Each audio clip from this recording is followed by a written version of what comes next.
السلام عليكم ورحمة الله وبركاته. مرحبا بكم في قناة أوميغا سبورت. مدرب المنتخب السنغال أليو سيسي أكد باللي الإنجاز اللي قام به المنتخب الوطني واللي حقه المنتخب الوطني المغربي يعني غيكون مفيد بشكل كبير جدا للمنتخب السنغالي في مونديال قطر، وغادي يخلي المنتخب السنغالي يزيد يفيق باش تربح الماتش الجاي ضد الاكوادور من بعد ما خسرت الماتش الاول ضد هولندا وربحت قطر في الثاني.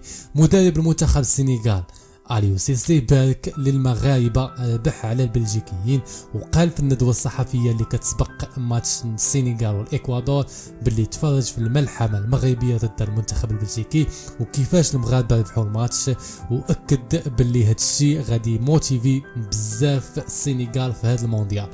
وللاشاره فربح ديال المنتخب الوطني المغربي البارحه على بلجيكا اثر على المنتخبات الافريقيه بشكل كبير، حتى اننا شفنا منتخب غانا اليوم اللي بح المباراه ديال كوريا الجنوبيه، والكاميرون اللي خرج بتعادل مهم مع صربيا من بعد ما كان خاسر بنتيجه كبيره. الا بغيتوا المزيد من الاخبار اشتركوا في القناه وفعلوا الجرس، والسلام عليكم.